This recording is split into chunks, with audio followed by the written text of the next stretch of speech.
Is an alleged Hamas fighter threatening to attack the Olympics in Paris? Is Tom Cruise criticizing the Olympic Games in a Netflix documentary? And is a crocodile swimming in the French capital's River Seine? All these examples are fake. With the Olympics comes a flood of fake news, misinformation and disinformation campaigns, and some of them are from foreign actors who try to damage the image of Paris, the venue of this year's Olympic Games, the International Olympic Committee and the Olympics in general. Let's look at a few cases surrounding the Games. The Olympic torch has opened the Games and the competitions are underway, and even if some sessions are already sold out, fans are still searching for tickets that are available. The only problem is that some websites are allegedly selling tickets that want to deceive buyers. These two domains host convincing websites that seemingly allow users to purchase tickets for their preferred events during the Summer Olympic Games. The websites have been online for months now, but they are fake. Here are some tips on how you can also recognize these scams. The prices are very high compared to the prices on the official website. Plus, the company associated to the website was legally founded in New York, but the contacts on the website suggest it's based in Georgia and Dubai. So if you want to buy a ticket for the Olympics, you better do it via the official site of the Olympic Games. Approximately 2 to 3 million visitors are expected to visit Paris during the Games. They don't only need tickets, but also accommodation. But rumors about booking sites for apartments have also been spread in advance. For example, in this post on Telegram, allegedly coming from the French news agency AFP. The statistics claim that there has allegedly been a wave of apartment cancellations on booking sites such as Airbnb or Booking.com. Apparently, always shortly after Macron is supposed to have spoken. The post suggests that there is a connection between the cancellations of reservations for the Olympics and Macron's statements on the war in Ukraine. However, two things are wrong here.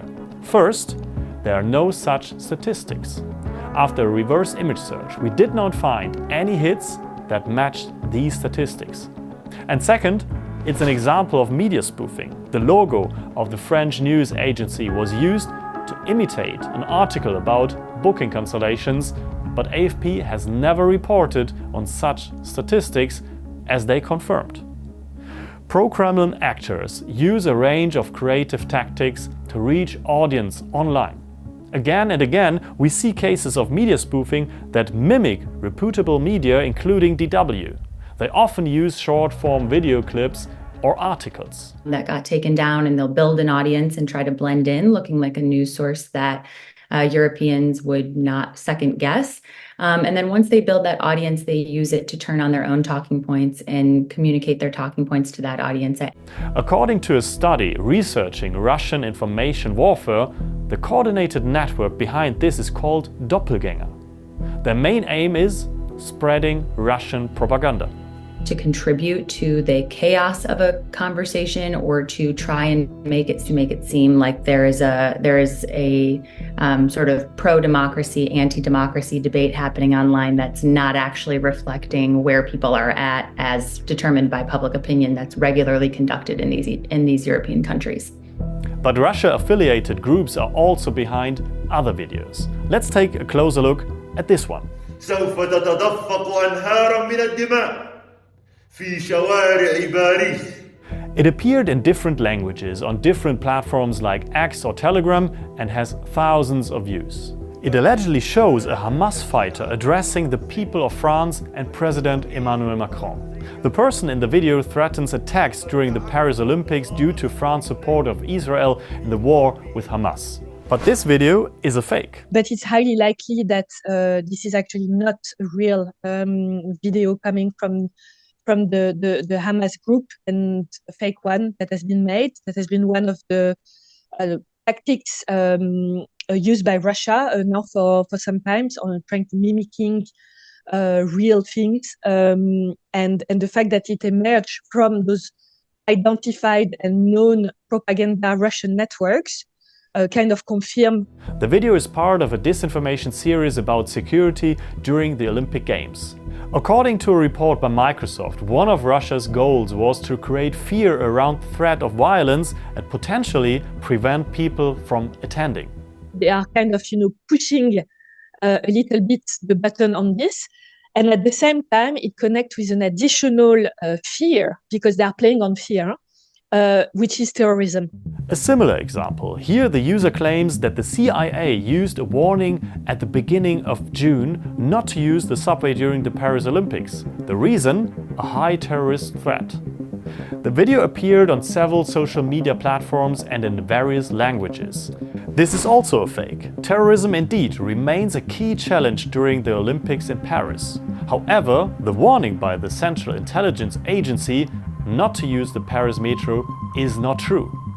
There is neither a press release on this issue on the website nor on any of the social media accounts of the CIA. One of the most famous examples of Russian-affiliated groups manipulating ahead of the Olympics was this one.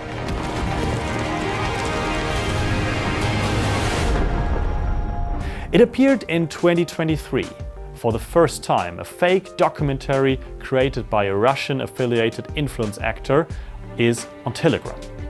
Although it was first published last year, it was re-uploaded this month with claims that the IOC removed the original post because they couldn't handle the truth.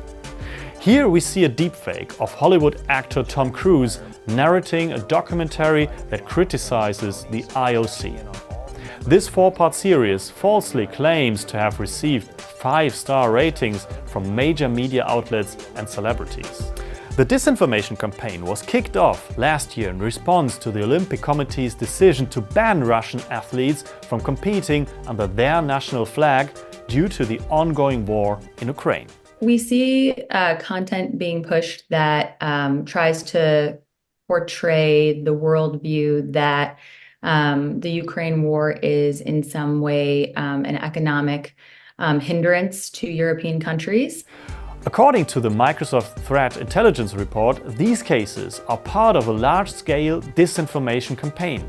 Modern Russia, as well as the former Soviet Union, have been trying to undermine the Olympic Games for a long time.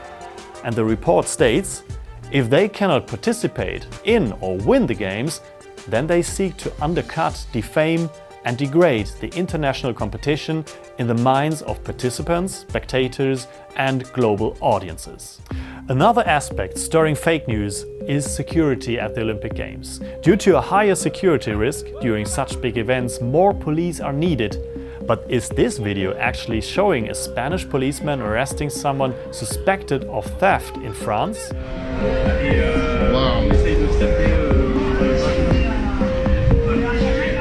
At least that is what this user claims. The video has almost 4 million views on X.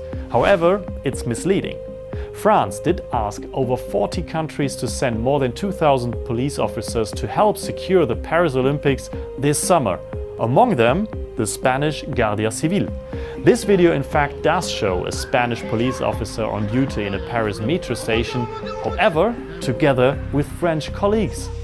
Police from different countries will carry out security patrols during the Olympics in Paris, but only alongside French officers, meaning, contrary to what internet users are suggesting here, they will not be able to carry out autonomous security checks or make arrests.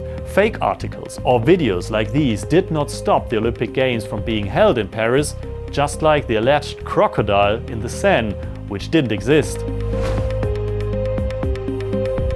All the content we have seen is intended to convey a sense of insecurity, especially in Western countries. France has been a country that has, for the past several years, stood for pro-democracy values, stood for European values. It is an opportunity from Russian interest point of view to show that global cooperation is not what it seems, or try to demonstrate it that it's weak in some way. Try to demonstrate that there is some sort of alleged corruption at the level of Western institutions organizing the Olympics.